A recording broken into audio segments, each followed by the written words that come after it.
주님의 이름으로 사랑하고 축복합니다. 오늘도 또 주말 금요일이 되었는데요.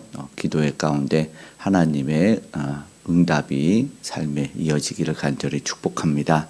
오늘은 소선지서 10번째인 학개의 말씀인데요. 학개 선지자는 이 앞에하고는 조금 다른 차이가 있다면 멸망의 예언이 아니라 포로 귀환 때 성전 재건에 대한 말씀이 이어지고 있는 것입니다.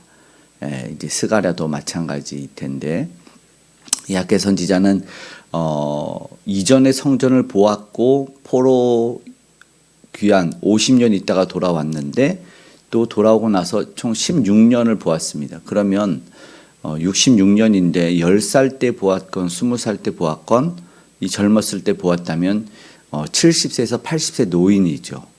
그의 이름의 뜻은 축제와 절기라는 뜻인데, 학개 선지자는 오늘 말씀을 통해서 이 돌아온 백성들을 향한 이제 다시 하나님의 뜻과 메시지를 전달합니다.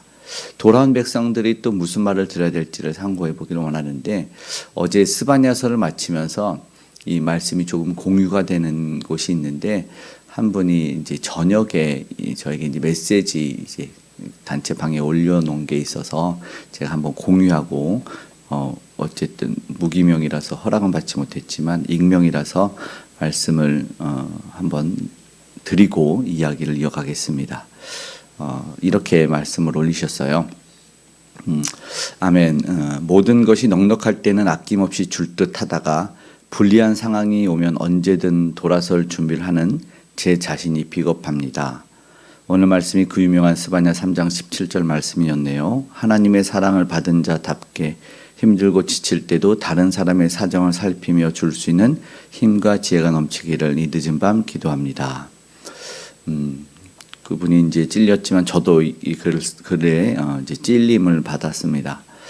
오늘 말씀으로 이어지면 그런 것 같아요. 내가 하나님의 은혜와 사랑 받았으면 변해야 될 텐데, 근데 오늘 말씀으로 학개로 이어지면 변함이 있는 듯 하다가 안 했습니다. 기초는 공사해 놓고 2년간 아무것도 없이 14년이 흘러버렸습니다. 오늘 말씀을 통해서 이 포로 귀환 후에 이후의 말씀을 한번 살펴보기를 원하는데요. 포로 후의 상황 속에서 어떤 말씀이 전해지냐. 시대가 바뀌었죠. 확실하게 바뀌었어요. 예언된 포로 시간을 마치고 돌아왔습니다. 그런데 그들이 어떻게 할까요? 성전으로 뭔가를 하는 듯 하다가 자신들의 삶의 기반만 세웁니다. 뭔가 노력은 하는 것 같았어요. 그러나 하나님의 전에는 전혀 투자를 하지 않아요. 그런데 이 어둠을 하나님은 깨우셔야 돼서 학개 선지자를 보낸 겁니다. 왜냐하면 정말 우선순위가 무엇인지를 봐야 되는 것인데, 성전 건축이 이루어지면 저들의 영적 회복, 왜냐하면 예배가 다시 살아나고 영적인 회복이 일어나면 그들의 삶의 모든 것이 축제가 되죠. 학개 선지자 이름이 축제니까. 예배가 축제와 기쁨이 넘치는 삶이 되는데 그러지 못한 것입니다. 오늘 우리는 먼저 우리의 삶의 모든 예배는 축제가 되고 기쁨이 넘치기를 소망하는 마음이 있었으면 좋겠습니다. 그렇게 학개 선지자에게 여호와의 말씀이 전달이 되고, 이어 유다 총독 수룹바벨 총독, 그 다음에 대제사장 여호수아에게 전달이 됩니다. 그러니까 정치 지도자 수룹바벨에게, 그리고 종교 지도자에게, 여호수아에게 전해지지 않고 학개 선지자에게 먼저 전해진다는 말씀 자체가 하나님이 누구를 먼저 불러 메시지를 전했냐도 중요한 것인데, 그러니까 우리가 생각할 때 정치적인 기반이나 어떤 제도, 행정적인 것이 이루어지고 나서 그리고 예배와 영적인 것이 아니라, 하나님은 먼저 저들의 말씀과 기도가 세워지고 나서 삶의 터전이 세워지길 원했다는 것이죠. 은혜와 평강과 복은 사실은 하나님과의 관계 회복 먼저 이어져야 된다는 것이죠. 오늘 우리의 삶 속에 우선순위의 말씀과 기도가 먼저 들어갔고, 그것이 사실은 저들에 있어서는 사활이 걸린 문제였다는 것을 우리도 경각심 있게 듣기를 원합니다. 이 뜻은 무엇이냐면 사실은 영성에 구멍이 뚫린 겁니다. 4절의 말씀을 보면 오늘 학개 1장을 보고 있는데요. 4절에는 성전이 황폐하였거늘 이럽니다. 뒤에 말씀 이어질 것이 예상이 되는 말씀이죠. 여전히 그들의 삶은 무너질 수밖에 없는데 가만히 있는 거예요. 오늘 우리도 사실은 그런 모습들이 있어요. 주일은 지킬 수 있어요.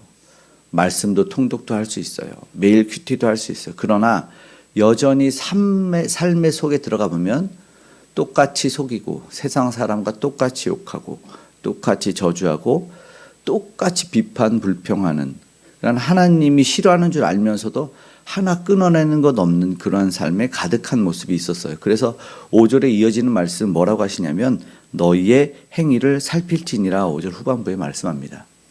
저들의 삶에는 변화가 없어요. 행위에.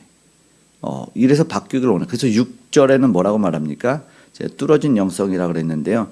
그것이 삶으로 이어져서 쭉 나오지만 6절 끝에만 읽어보면 구멍 뚫어진 전대에 넣음이 되느니라.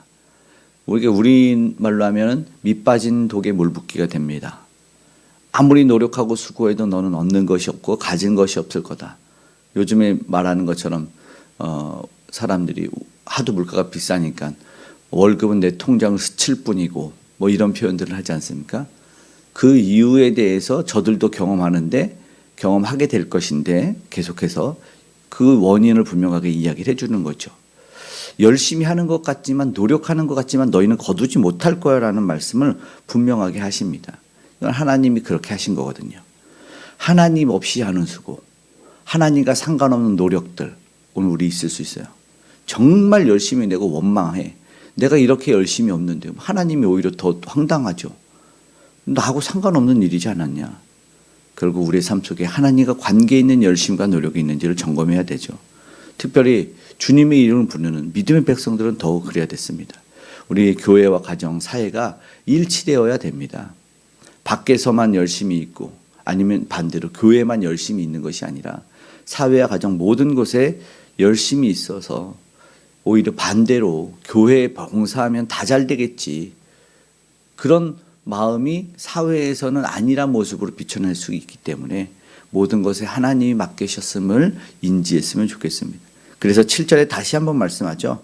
보십시오. 그때 너희는 자기의 행위를 살필지니라. 5절의 반복의 말씀이죠. 행위를 살필지니라에 대한 반복입니다. 그러면 이제 하나님이 분명하게 구체적 명령을 주십니다. 7절에 산에 올라가서 뭐래요? 8절에 성전을 건축하려. 나무를 가져다 성전. 무슨 말이냐면 이전에는 열심히 노력해서 자기 집을 지었어요. 자기 울타리를 만들고 하나님이 이제 나를 위해서 내 집을 한번 지어봐라 라는 거예요. 포로 귀환에서 이제 16년이 지고 그리고 정확하게는 14년 동안 아무것도 안 한 거예요. 하나님을 위해서. 자기네 집은 오랜데 마음이 계속해서 그래요. 하나님은 헌신을 요구하는 것인데 수고해라. 하나님은 사실은 합당한 보응을 주시겠다. 하나님의 법에는 사실 그것도 있어요. 반드시는 아니지만 뿌린 대로 거둔다라는 것이죠. 삶의 영역에 뿌려야 되는데 하나님에게 주님을 위해서는 뿌린 것이 없어서 하나님이 갚아주시고 내가 대주리라라는 것이 복을 주시기 위한 목적이죠. 주님 나라 위해서 오늘 우리는 무엇을 심고 있는지를 한번 점검하고 무엇보다 기도하며 실천할 수 있기를 바랍니다. 이것이 어디로 이어집니까? 회복입니다. 기억하십시오. 회복으로 9절에는 그 말씀을 이야기하죠. 함께 제가 9절 읽어보겠습니다. 너희가 많은 것을 바랐으나 도리어 적었고 너희가 그것을 집으로 가져갔으나 내가 불어버렸느니라. 나 만군의 여호와가 말하노라. 이것이 무슨 까닭이냐. 내 집은 황폐하였을 때 너희는 각각 자기의 집을 짓기 위하여 빨랐음이니라. 하나님이 노골적으로 말씀하십니다.